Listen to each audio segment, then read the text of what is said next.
Hello everyone, welcome back to my YouTube channel, Michelle Vlogs.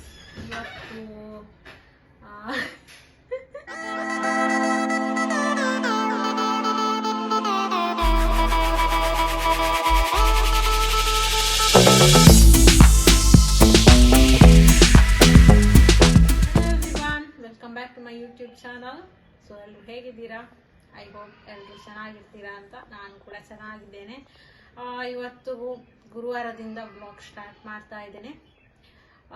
ಏನಂದರೆ ಒಂದು good news ಇದೆ. ನಾನು ಹೇಳ್ತಾ ಇದ್ದೆ ಅಲ್ಲ, ನಂದು ಆ್ಯಡ್ಸೆನ್ಸ್ ಪಿನ್ ಬರಲಿಲ್ಲ ಅಂತ ಹೇಳ್ತಿದ್ದೆ. ಅದು ನಿನ್ನೆ ನನಗೆ ರಿಸೀವ್ ಆಯಿತು. ಎರಡನೇ ಸಲ ಅಪ್ಲೈ ಮಾಡಿದ್ದೆ. ನಾನು ಫಸ್ಟಿಗೆ ಒಂದು ಅಪ್ಲೈ ಮಾಡಿದ್ದೆ, ಆದರೂ 2 ತಿಂಗಳು 3 ತಿಂಗಳಾದರೂ ಕೂಡ ಅದು ಬರಲೇ ಇಲ್ಲ. ತುಂಬ ಡಿಸಪಾಯಿಂಟ್ ಆಗಿತ್ತು ನನಗೆ ಅದು ಬರಲಿಲ್ಲ ಅಂತ. ಇವಾಗ ನಿನ್ನೆ ನನಗೆ ರಿಸೀವ್ ಆಯಿತು. 2ನೇ ಸಲ ಅಪ್ಲೈ ಮಾಡಿದ ಮೇಲೆ ರಿಸೀವ್ ಆಯಿತು. ಆ್ಯಡ್ಸೆನ್ಸ್ ಪಿನ್ ತುಂಬ ಇಂಪಾರ್ಟೆಂಟ್, ಎಲ್ಲ ಯೂಟ್ಯೂಬರ್ಸ್ ಕೂಡ ತುಂಬ ಇಂಪಾರ್ಟೆಂಟ್. ನಾವು ಯೂಟ್ಯೂಬಲ್ಲಿ ಏನಾದರೂ ಅರ್ನಿಂಗ್ಸ್ ಮಾಡಿದರೆ ಅದು ನಮ್ಮ ಬ್ಯಾಂಕ್ ಅಕೌಂಟಿಗೆ ರಿಸೀವ್ ಆಗಬೇಕಂದ್ರೆ ಆ್ಯಡ್ಸೆನ್ಸ್ ಪಿನ್ ಬೇಕು. ಸೊ ನಾನು ತುಂಬ ವೆಯ್ಟ್ ಮಾಡ್ತಿದ್ದೆ, ತುಂಬ ಟೆನ್ಷನ್ ಆಗ್ತಿತ್ತು, ಯಾಕೆ ಬರಲಿಲ್ಲ ಅಂತ. ಸೊ ಫೈನಲಿ ಬಂತು.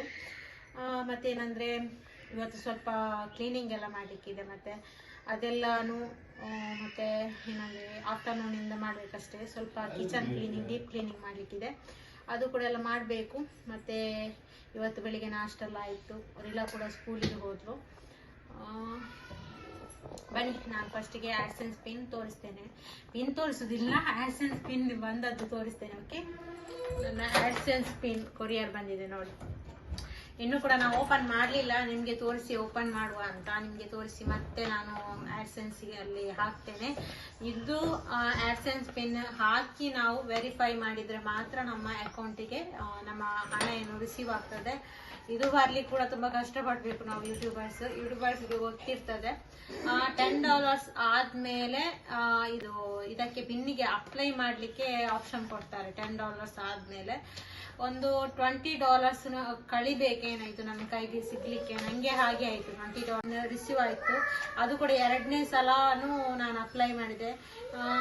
ಥಿಂಕ್ ಮಾಡ್ತಿದ್ದೆ ಏನು ನಾನು ತಪ್ಪು ಮಾಡಿದ್ದೇನೆ ಅಂತ ಗೊತ್ತಾಗ್ತಿಲ್ಲ. ಅಡ್ರೆಸ್ ಎಲ್ಲ ಕರೆಕ್ಟ್ ಹಾಕಿದ್ದೆ, ಆದರೂ ಕೂಡ ಯಾಕೆ ರಿಸೀವ್ ಆಗಿರಲಿಲ್ಲ ಅಂತ. ಫೈನಲಿ ಇವತ್ತು ರಿಸೀವ್ ಆಗಿದೆ, ಅಲ್ಹಮ್ದುಲಿಲ್ಲಾ. ಇವತ್ತಲ್ಲ, ನಿನ್ನೆ ರಿಸೀವ್ ಆಯಿತು. ನಿನ್ನೆ ವೆನಸ್ಡೇ ರಿಸೀವ್ ಆಯಿತು. ನಾನು ಇವತ್ತು ಓಪನ್ ಮಾಡ್ತಾ ಇದ್ದೇನೆ. ಸೊ ಇಲ್ಲಿ ಸೈಡಿಂದ ಹೀಗೆ ಓಪನ್ ಮಾಡಬೇಕು.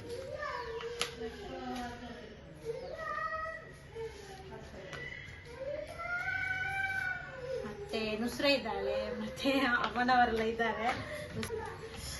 ಓಕೆ, ತುಂಬ ಖುಷಿ ಆಗ್ತದೆ. ಏನಂದ್ರೆ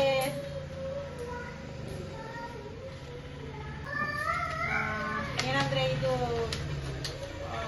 ಒಂದು ಸ್ಟೆಪ್ಪು ರೀಚ್ ಆದೆ ಅಂತ ತುಂಬ ಖುಷಿ ಆಗ್ತದೆ ನನಗೆ. ಇದು ಸಿಕ್ಕಿದಾದ್ಮೇಲೆ ಎಲ್ಲರೂ ಕೂಡ ಕಾಯ್ತಾ ಇರ್ತಾರೆ ಈ ರಿಸೀವ್ ಆಗಲಿಕ್ಕೆ. ಈ ಪಿನ್ ಇಲ್ಲಿ ಬಂದಿರ್ತದೆ, ಪಿನ್ ಆಗಿದೆ. ಮತ್ತೆ ನಾನು ಇದು ಪಿನ್ ಹಾಕಿ ವೆರಿಫೈ ಮಾಡ್ಕೊಳ್ತೇನೆ ಅಡ್ರೆಸ್. ಸೊ ಓಕೆ, ಇದಿಷ್ಟು ನನ್ನದು ಗೂಗಲ್ ಆ್ಯಡ್ಸೆನ್ಸ್ ಪಿನ್ ಬಂದ ವಿಷಯ. ಮತ್ತೆ ಇನ್ನು ನಾನು ಮತ್ತೆ ಕಂಟಿನ್ಯೂ ಮಾಡ್ತೇನೆ ಬ್ಲಾಗ್.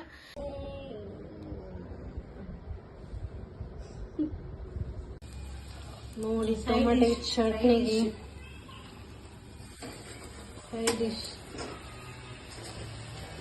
ಇವರಾಕಿ ನಿಂತಿದ್ದೀನಿ.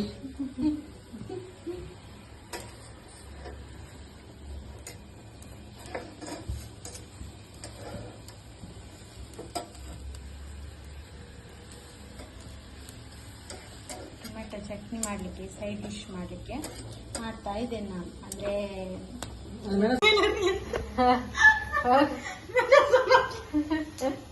ಹಾಯ್ ಮೆಣಸು.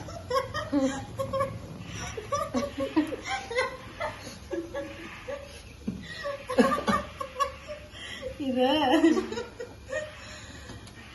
ಇವಾಗ ಮಧ್ಯಾಹ್ನಕ್ಕೆ ಊಟಕ್ಕೆ ಅಂದರೆ ವೆಜಿಟೇಬಲ್ ಸಾರಿದೆ, ಅದಕ್ಕೆ ನಾನು ಇವಾಗ ಟೊಮೆಟೊ ಚಟ್ನಿ ಮಾಡ್ತಾ ಇದ್ದೇನೆ. ಒಳ್ಳೆದಾಗ್ತದೆ, ಸ್ವಲ್ಪ ಖಾರ ಮಾಡಿದೆಲ್ಲ ಮಾಡಿದರೆ ಸಲಾಡ್ ರೀತಿ ಮಾಡ್ಬೋದು.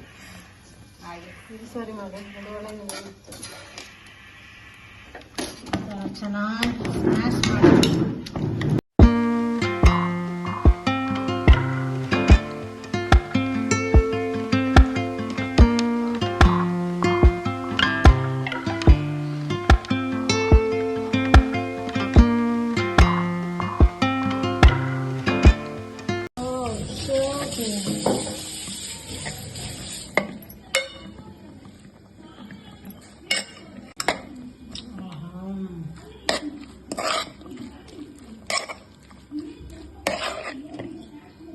ಕೊತ್ತಂಬರಿ ಸೊಪ್ಪೆ ಹೈಲೈಟ್. ಕೊತ್ತಂಬರಿ ಸೊಪ್ಪು ಇಲ್ಲೇನಲ್ಲ ಅಲ್ಲ. ಇವಾಗ ಊಟ ಎಲ್ಲ ಆಯಿತು. ಊಟ ಎಲ್ಲ ಆಗಿ ಪಾತ್ರೆಗಳೆಲ್ಲ ವಾಶ್ ಮಾಡಿ ಏನು ಕಿಚನ್ ಇದ್ದು ಕೌಂಟರ್ ಟಾಪ್ ಆಗಿರ್ಬೋದು, ಗೋಡೆ ಆಗಿರ್ಬೋದು, ಇದೆಲ್ಲ ಚೆನ್ನಾಗಿ ಕ್ಲೀನ್ ಮಾಡಿದೆ. ಅಂದರೆ ಎಣ್ಣೆ ಜಿಡ್ಡು ಇದೆಲ್ಲ ಇರ್ತದೆ. ತುಂಬ ಚೆನ್ನಾಗಿ ಕ್ಲೀನ್ ಮಾಡಿ ಆದಮೇಲೆ ನಾನು ಸ್ವಲ್ಪ ಗ್ಯಾಸ್ ಇದು ಬರ್ನಲ್ಲಿ ಕ್ಲೀನ್ ಮಾಡುವ ಅಂತ ನಾನು ಹೇಗೆ ಕ್ಲೀನ್ ಮಾಡ್ತೇನೆ ಅಂದರೆ, ಒಂದು ಸ್ಪೂನ್ ಉಪ್ಪು ಹಾಕ್ಕೊಳ್ತೇನೆ, ಆಮೇಲೆ ಒಂದು ಹಿಡಿಯಷ್ಟು ಹುಳಿ ಹಾಕ್ಕೊಳ್ತೇನೆ. ಇದು ಚೆನ್ನಾಗಿ ಒಂದು ಬಿಸಿ ನೀರು ಹಾಕ್ತೇನೆ. ಬಿಸಿ ನೀರು ಹಾಕಬೇಕು. ಆಮೇಲೆ ಇದೊಂದು 15 ಮಿನಿಟ್ಸ್ ಹಾಗೆಯೇ ಬಿಡಬೇಕು. ಇನ್ನೂ ಟೈಮ್ ಜಾಸ್ತಿ ಬಿಟ್ಟರೆ ತುಂಬ ಚೆನ್ನಾಗಿ ಕ್ಲೀನ್ ಆಗ್ತದೆ. ಒಮ್ಮೊಮ್ಮೆ ಹೀಗೂ ಮಾಡ್ಬೋದು. ಗ್ಯಾಸಲ್ಲಿ ನೀರಿಟ್ಟು ಅದು ಚೆನ್ನಾಗಿ ಬಾಯ್ಲ್ ಆಗ್ತಿರುವಾಗ ಅದಕ್ಕೇ ಉಪ್ಪು ಹುಳಿ ಎಲ್ಲ ಹಾಕಿ ಅದಕ್ಕೇ ಗ್ಯಾಸ್ ಬರ್ನಲ್ಲಿ ಹಾಕಿ ಒಂದು 5 ಮಿನಿಟ್ಸ್ ಬಾಯ್ಲ್ ಮಾಡಿ ಆಮೇಲೆ ಅದು ಇಡ್ಬೋದು. ಹಾಗೆಯೇ ಒಂದು ಅರ್ಧ ಗಂಟೆ ಬಿಟ್ಟರೆ ತುಂಬ ಚೆನ್ನಾಗಿ ಕ್ಲೀನ್ ಆಗ್ತದೆ. ಇವಾಗ ಅದು ಚೆನ್ನಾಗಿ ಒಂದು 15 ಮಿನಿಟ್ಸ್ ಬಿಟ್ಟೆ ಅಷ್ಟೇ. ಆಮೇಲೆ ನಾನು ಒಂದು ಹಳೆ ಟೂತ್ ಬ್ರಷಲ್ಲಿ ಚೆನ್ನಾಗಿ ಕ್ಲೀನ್ ಮಾಡ್ತೇನೆ. ಕ್ಲೀನ್ ಮಾಡುವಾಗ ನೀವು ನೋಡ್ಬೋದು ಕಪ್ಪು ಅದರ ಮೇಲಿದ್ದದೆಲ್ಲ ಹೋಗ್ತದೆ. ಒಮ್ಮೊಮ್ಮೆ ಗ್ಯಾಸ್ ಬರ್ನಲ್ಲಿ ಏನಾಗ್ತದೆ ಅಂದರೆ, ನಾವೇನಾದರೂ ಅಂದರೆ ಹಾಲಾಗಿರ್ಬೋದು, ಟೀ ಕಾಫಿ ಆಗಿರ್ಬೋದು, ಚೆನ್ನಾಗಿ ಬಾಯ್ಲ್ ಎಲ್ಲ ಮಾಡುವಾಗ ಒಮ್ಮೊಮ್ಮೆ ಚೆಲ್ಲೋಗ್ತದೆ. ಅದರ ಮೇಲೆ ನಿಂತು ಅದು ಬ್ಲಾಕ್ ಆಗ್ತದೆ. ಹಾಗೆ ಬ್ಲಾಕ್ ಆದರೆ ಸರಿಯಾಗಿ ಉರಿಯುವುದಿಲ್ಲ. ಒಮ್ಮೊಮ್ಮೆ ಸಣ್ಣ ಉರಿತದೆ, ಹೀಗೆಲ್ಲ ಆಗ್ತದಲ್ಲ. ಅದು ಈ ಥರನೇ ಬ್ಲಾಕ್ ಆದರೆ ಅದು ಉರಿಯುವುದಿಲ್ಲ. ಈ ಥರ ಪ್ರಾಬ್ಲಮ್ ಎಲ್ಲ ಆಗ್ತದೆ. ಸೊ ಹಾಗೆ ಈ ಥರ ಮಾಡಿದರೆ ಗ್ಯಾಸ್ ಬರ್ನಲ್ಲಿ ಕೂಡ ತುಂಬ ಚೆನ್ನಾಗಿ ಉರಿಯುತ್ತದೆ. ಹಾಗೆ ತುಂಬ ಕ್ಲೀನಾಗಿ ಕೂಡ ಇರ್ತದೆ.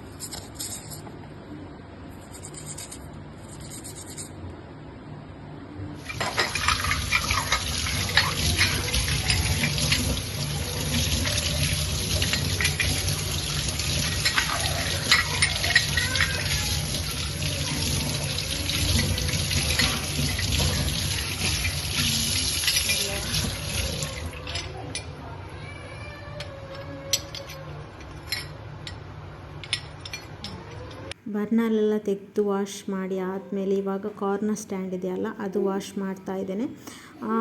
ಇದು ಕೂಡ ಹಾಗೆಯೇ ತುಂಬ ಧೂಳಾಗಿರ್ತದೆ, ರಸ್ಟ್ ಹಿಡಿತದೆ. ಹಾಗೆಯೇ ಬಿಟ್ಟರೆ ಅದು ಹಾಳಾಗಿ ಹೋಗ್ತದೆ.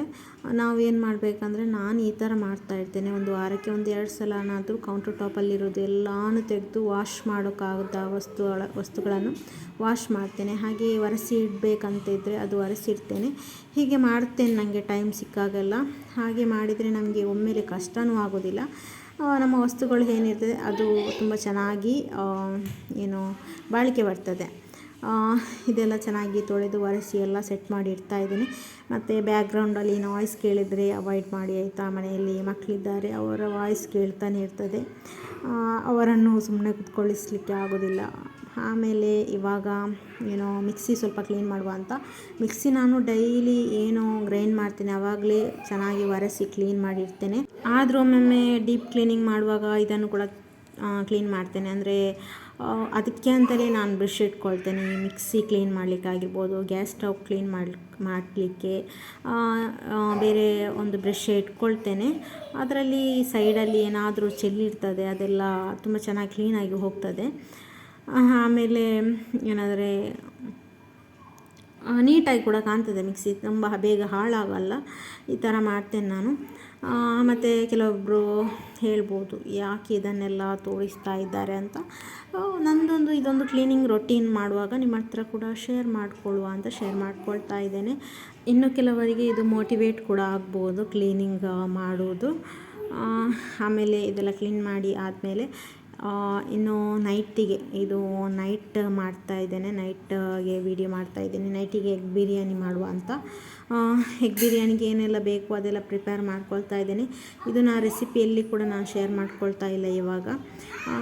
ಅಂದರೆ ಸಿಂಪಲಾಗಿ ಮಾಡ್ತಾಯಿದ್ದೇನೆ, ತುಂಬ ಏನಿದಿಲ್ಲ. ಅದಕ್ಕೆ ಮೇಲಿಂದ ಮೇಲೆ ತೋರಿಸ್ತಾ ಹೋಗ್ತಾ ಇದ್ದೇನೆ. ಟೊಮೆಟೊ, ಮೆಣಸಿನಕಾಯಿ,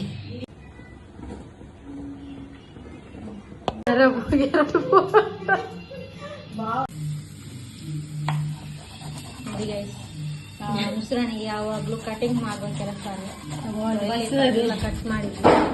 ನಾನು ಮತ್ತೆ ಎಗ್ ಬಿರಿಯಾನಿಗೆ ಎಕ್ಸ್ಟ್ರಾ ಒಂದು ಹಾಕ್ತಾ ಇದ್ದೇನೆ. ಇಲ್ಲಿ ಎಗ್ ಫುಲ್ಲು ರೋಸ್ಟ್ ಮಾಡ್ತಾ ಇದ್ದೇನೆ. ಹೀಗೆ ಮಾಡಿದ್ರೇ ಸ್ವಲ್ಪ ಟೇಸ್ಟ್ ಆಗುತ್ತೆ ಬಿರಿಯಾನಿ. ಅದಕ್ಕೆ ಸ್ವಲ್ಪ ಉಪ್ಪು ಮತ್ತು ಸ್ವಲ್ಪ ಬ್ಲ್ಯಾಕ್ ಪೆಪ್ಪರ್ ಮತ್ತು ಸ್ವಲ್ಪ ಟರ್ಮರಿಕ್ ಪೌಡರ್ ಹಾಕ್ಕೊಂಡಿದ್ದೇನೆ. ಸೊ ಮತ್ತೆಲ್ಲ ರೆಡಿ ಆಗ್ತಿದೆ, ಪ್ರಿಪ್ರೇಷನ್ ಎಲ್ಲ ಆಗ್ತಿದೆ. ಇಲ್ಲಿ ಸಲಾಡಿಗೆ ಎಲ್ಲ ಮಾಡ್ತಾ ಇದ್ದಲ್ಲ ಮೊಸರ ಮಾಡಬೇಕಷ್ಟೇ. ಇನ್ನು ರೆಸಿಪಿಯನ್ನು ತೋರಿಸುವುದಿಲ್ಲ, ಅಂದರೆ ರೆಸಿಪಿ ನಾರ್ಮಲ್ ರೆಸಿಪಿ ಅಂತ ತೋರಿಸ್ತಿಲ್ಲ, ಮೇಲಿಂದ ಮೇಲೆಗೆ ತೋರಿಸ್ತಾ ಇದ್ದೇನೆ, ಜಸ್ಟ್ ಆ್ಯಡ್ ಮಾಡ್ತಾ ಇದ್ದೀನಿ ಅಷ್ಟೇ. ಇದು ಅಂದರೆ ಅದೇಂದ್ರೆ ಇದು ಎಂಥ ಕಾಳು ಅಂತ ನನಗೆ ನೆನಪಾಗ್ತಾ ಇಲ್ಲ.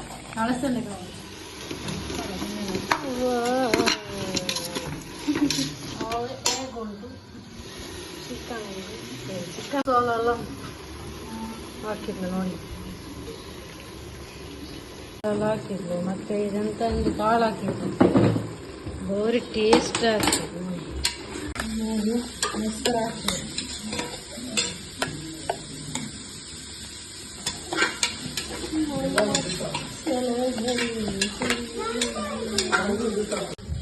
ನೋಡಿ ಬೋಂಡಾ ಜ್ಯೂಸ್ ಏನಾಯ್ತಾ? ಏನಂದರೆ ನಾನು ಇಲ್ಲಿ ಒಂದೊಂದು ಕಡೆ ಏನು ವಾಯ್ಸ್ ಮ್ಯೂಟ್ ಮಾಡಲಿಲ್ಲ ಅಂದರೆ ನಾವು ಹೇಗೆ ಆ್ಯಸ್ ಇಟ್ ಈಸ್ ರಿಯಲ್ ಆಗಿದ್ದೇವೆ ಕಾಮಿಡಿ ಮಾಡ್ತಾ ನಗಾಡ್ತಾ ಅದನ್ನು ಹಾಗೆಯೇ ಇಟ್ಟಿದ್ದೇನೆ. ಅಂದರೆ ಒಮ್ಮೊಮ್ಮೆ ತುಂಬ ಬೋರ್ ಆಗ್ತದೆ, ನಾವು ಒಂದು ವೇದಾಂತದಾಗಿ ಮಾತಾಡ್ಕೊಂಡು ಹೋದರೆ ಒಮ್ಮೊಮ್ಮೆ ನಿಮಗೂ ಕೂಡ ಬೋರ್ ಆಗ್ತದೆ. ಸೊ ಅದಕ್ಕೆ ನಾನು ಎಲ್ಲಿ ಕೂಡ ಕಟ್ ಮಾಡಲಿಲ್ಲ. ಒಂದೊಂದು ಕಡೆ ನಾವು ಹೇಗೆ ಮಾತಾಡ್ತೇವೆ ಹಾಗೆಯೇ ಇದೆ. ಹೋಪ್ ನಿಮಗೆ ಇಷ್ಟ ಆಗ್ತದೆ ಅಂತ. Bye guys.